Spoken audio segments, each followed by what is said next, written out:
All right, let's talk about the Lake Elsinore real estate market, because right now it's a real puzzle.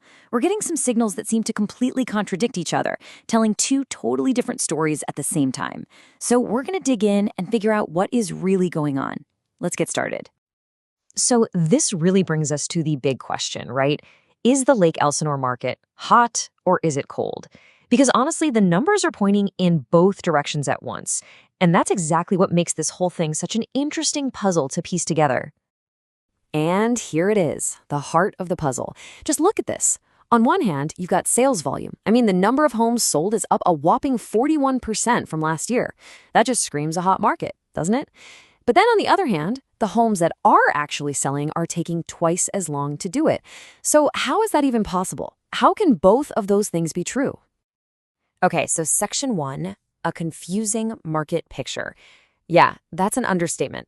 Let's really investigate the key numbers here and see what's actually going on. You know, when you get mixed signals like this, the real story is almost never on the surface. You've got to dig deeper, right? Look at all the individual clues, the context, what's making buyers and sellers tick. So that's what we're going to do. Let's start gathering the evidence. All right, time for our residential deep dive. We're going to unpack the core housing stats, because this is where we'll find the most critical pieces of our puzzle. And let's start with the one everyone always asks about first, the price. So the median sale price right now is $590,000. Now, what's interesting here isn't a huge jump or a huge drop. It's actually pretty stable, flat compared to last month. But, and this is important, it's down about 3.3% from this time last year. So that's our first clue. Prices aren't crashing, not at all, but they've definitely cooled off from those highs we saw a year ago. Okay, now let's flip to the other side of the coin. In July, 93 homes sold. Now, that might not sound like a huge number, but it's a massive 41% jump from the 66 that sold last July. What does that tell us?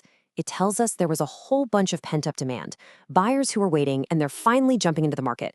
So the buyers are definitely out there. They're just being kind of selective. And here we go. This number right here, 59, this might just be the single most important clue in our entire investigation. We're talking about the average days on market. 59 days. I'm telling you, this is the key to unlocking why the market is acting so weird right now. And look at this chart. It really shows you just how dramatic this shift has been. A year ago, it took about 29 days to sell a home. Today, 59. That is literally an entire extra month that a house is sitting on the market.